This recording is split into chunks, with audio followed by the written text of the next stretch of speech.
நதீம் வணக்கம். தற்பொழுது பாமக சார்பாக மகளிர் மாநாடு நடைபெற இருக்கிறது. இந்த மாநாட்டிற்கான துண்டு பிரசுரத்தில் அன்புமணி பெயர் புறக்கணிக்கப்பட்டிருப்பதாகவும் புகைப்படம் புறக்கணிக்கப்பட்டிருப்பதாகவும் தகவல் வெளியாகி இருக்கிறது. இது தொடர்பான மேலும் தகவல் என்ன?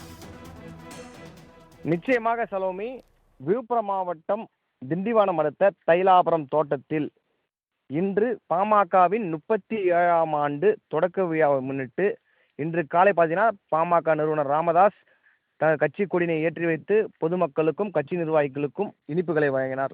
தொடர்ந்து பார்த்தீங்கன்னா வருகின்ற ஆகஸ்ட் 10ஆம் தேதி பூம்புகாரில் பார்த்தீங்கன்னா பாமக வன்னியர் சங்கம் சார்பில் நடைபெறும் மகளிர் மாநாட்டிற்கான துண்டு பிரசுரத்தில் அன்புமணி ராமதாஸின் பெயர் புகைப்படமும் இடம்பெறாதது கட்சியினிடையே மேலும் சலசலப்பை ஏற்படுத்தியுள்ளது. பாட்டாளி மக்கள் கட்சியில் மருத்துவர் ராமதாஸுக்கும் அன்புமணி ராமதாஸுக்கும் இடையே கருத்து மோதல் போக்கு இருந்து வருகிற நிலையில பாமகவில் அன்புமணி ஆதரவாளர்களை நீக்கி புதிய நிர்வாகிகளை ராமதாஸ் நியமனம் செய்தார்.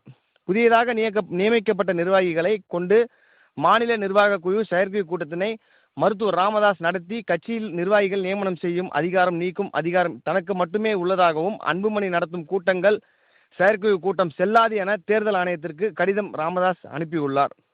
மேலும் அன்புமணி ராமதாஸ் தனது பெயரை பயன்படுத்தக்கூடாது, வேண்டுமென்றால் இனிஷியலை பயன்படுத்தி கொள்ளலாம், தனது வீட்டில் ஒட்டு கேட்கும் கருவி இருந்ததாகவும் ஒட்டு கேட்கும் கருவி வைத்தவர்களை கண்டுபிடித்து நடவடிக்கை எடுக்க கோரி விழுப்புரம் சைபர் கிரைம் பிரிவில் நேற்றைய தினம் புகார் அளித்துள்ளார்.